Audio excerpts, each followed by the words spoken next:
আসসালামু আলাইকুম দোস্ত। সাল 1996 কথা। সাইকোলজিক আশিস নন্দী একটি রিসার্চ করেছিলেন।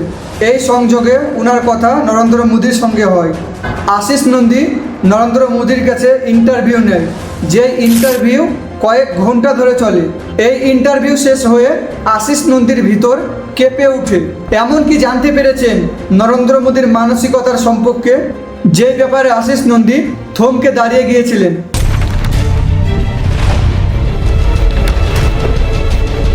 আজকের ভিডিওতে দোস্ত ওনার আসল জীবন নিয়ে জানবো। কি ওর আসল জীবন, কি ওর পার্সোনালিটি, কি ওর আসল মানসিকতা। আপনারা যারা নরেন্দ্র মোদীকে সাপোর্ট করেন তাদের এখন ভয়ঙ্কর পথ থেকে চোখ খুলে যাবে।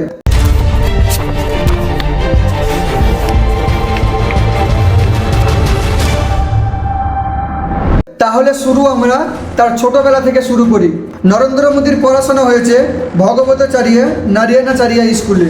ওনার সংস্কৃত মাস্টার পারহেলেট পাটেল বলেছেন উনি একটি অ্যাভারেজ স্টুডেন্ট ছিল। ওনার বায়োগ্রাফি মৃণালজন মুখোপাধ্যায় উনিও এই কথা বলেন। কিন্তু মজার কথা শুনুন, উনি স্কুলে অ্যাক্টিং করতে বেশি পছন্দ করত। কিন্তু যদি স্কুলে মেন অ্যাক্টিং না পেত তবে সে নাটক করতে চাইতো না। 8 বছরে উনি SSR এর সম্পর্কে চলে এসেছিলেন। 1958 সাল দিওয়ালির দিন উবায়দনগর শাখাতে বাল স্বয়ং সাক্ষাৎ হয়েছিল। উনার স্কুল সঙ্গী সুধীর যোশী বলে সন্ধ্যা স্কুলের পর বাড়িতে বই রাখার পর সোজা উবায়দনগর শাখাতে চলে যেত। এরপর 1972 সালে 22 বছরে নরেন্দ্র মোদী RRS এর পরিচালক হন। আর 15 বছর পর 1987 সালে নরেন্দ্র মোদী বিজেপিতে আসেন। তারপরে তাকে আশ্চর্যজনক সংগঠন হিসাবে দেখা হতো। MD মারিনো তার পলিটিক্যাল ব্যাপারের জন্য বলেছিল যে 1990 সালে রামরতি যাত্রা হয়েছিল, তখন নরেন্দ্র মোদী গুজরাট বিজেপিতে অনুভুক্তি ছিল এবং তিনি এই যাত্রা গুজরাটের অংশে ভূমিকা পালন করেন। 1995 সালে বিজেপির ন্যাশনাল সিকিউরিটি অ্যাপয়েন্ট করেন। जब चुनाव होता है तो लोग वोट देते हैं सरकार चुनने के लिए, या तो वोट लोग देते हैं सरकार को हटाने के लिए। पर लोगों के मन में एक नई धारा शुरू हुई है, वो है वोट टू पनिश। 2001 সালে তাকে চিফ মিনিস্টারের অ্যাপয়েন্ট করেন। 2002 সালে দাঙ্গা লাগে। এগুলোর সাথে নরেন্দ্র মোদীর বিরুদ্ধে নানা অভিযোগ ওঠে। এরপরে সে ক্লিন চিটও পেয়ে যায়। তারপর থেকে কমিউনাল মোদীর ব্যান্ডিং শুরু হয়।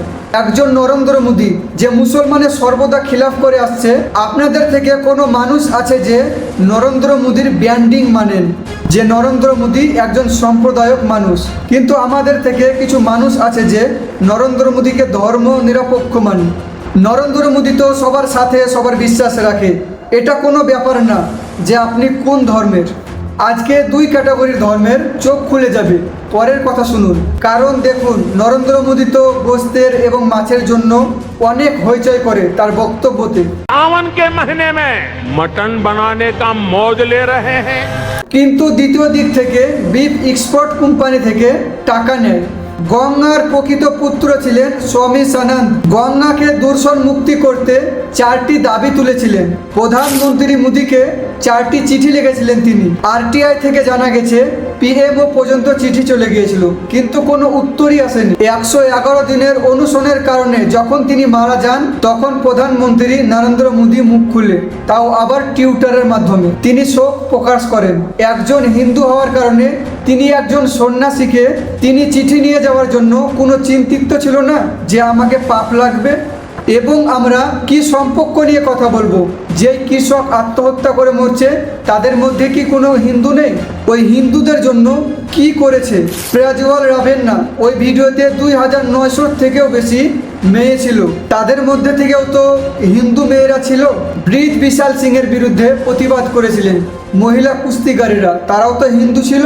তাদের কি হলো? कोई भी व्यक्ति चाहे वो कितना भी बड़ा क्यों ना हो, अगर वो महिलाओं के सम्मान के साथ खिलवाड़ करता है तो उसे बख्शा नहीं जाना चाहिए। প্রধানমন্ত্রী নরেন্দ্র মোদী তো বিজওয়াল রেভেন্নার জন্য ভোট চেয়েছিল। আর ব্রিজ ভূষাল সিং এর ছেলেকে টিকিট দিয়ে দিল। कि सिर्फ प्रज्वलन रेवन्ना, इनके लिए आपका हर वोट मोदी को मजबूती देगा। আমাদের দেশে এখনো এক শ্রেণীর মগজ ধোলাই আছে যারা এই বিষয়গুলোকে পাত্তাই দেয় না। তাদের ফ্যামিলি আত্মীয়তার কোনো নিরাপদ আছে কি সেই বিষয়েও তারা কোনো চিন্তা করে না। তাদের সন্তান সঠিক শিক্ষা পাচ্ছে কি না, কর্মস্থান আছে কি না, তারা শুধু চায় যে মুসলমানরা আরো দুর্দশায় পড়ুক। এবং ওই লোকদের বোঝানোর জন্য প্রধানমন্ত্রী নরেন্দ্র মোদী তার হিন্দু ও মুসলিম ধর্মের ভাষণ দিচ্ছে। কখনো মোদী এটাও বলে যে দাঙ্গা করা মানুষদের পোশাক দেখেই চিনতে পারবে। ये आग लगाने वाले कौन है वो उनके कपड़ों से ही पता चल जाता है। প্রধানমন্ত্রী নরেন্দ্র মোদীকে এইসব ব্যাপার নিয়ে কোনো দ্বিধা নেই যে আমি প্রধানমন্ত্রী, আমার কোনো মর্যাদা আছে, এসব নিয়ে ওর কোনো ব্যাপারই নাই। খোলাখুলি নির্লজ্জর মতো ভাষণ দেয়। এই কথা বলেছিলেন রাজস্থানে, যেখানে মুসলমানের বিরোধিতা ছড়িয়ে ভোট পেয়েছিলেন। इसका मतलब ये संपत्ति इकट्ठी करके किसको बांटेंगे?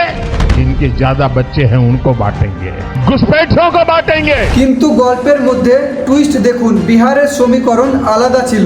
তো ওইখানে প্রধানমন্ত্রী নরেন্দ্র মোদী সাদাসিধা হয়ে উঠে বলে যে দেশকে আমি ধর্মের নামে বিভক্ত করতে দেব না। मैं जब तक जिंदा हूं मैं धर्म के आधार पर इस देश को बांटने नहीं दूंगा। তিনি তার আলিগড় সমাবেশে মুসলমানদের প্রতি সমর্থনও দেখিয়েছেন। তিনি এটাও বলেন যে কংগ্রেস ও সমাজ পার্টি মুসলমানদের জন্য কিছুই করেনি।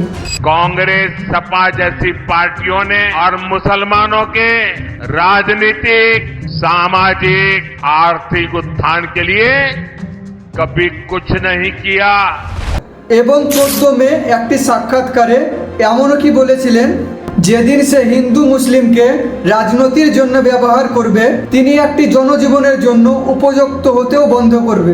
मैं जिस दिन हिंदू मुसलमान करूंगा ना उस दिन मैं सार्वजनिक जीवन में रहने योग्य नहीं रहूंगा। ধর্মকে শাসন করে রাজনৈতিক থেকে দূরে থাকারও প্রতিশ্রুতি দেন তিনি। এ কথাও বলেছেন। और मैं हिंदू मुसलमान नहीं करूंगा, ये मेरा संकल्प है। এটা দেখে আপনারা কেউ কেউ নিশ্চয়ই কনফিউজ হবেন যে নরেন্দ্র মোদী একটি কমিউনাল না সাইকোলার, নাকি তিনি এখন স্প্লাইট পার্সোনালিটি ডিসঅর্ডারে আক্রান্ত। তাই তোমরা চোখ খোলো, আমাদেরকে, জনগণকে এবং দেশের ব্যবস্থাকে বাঁচাতে হবে।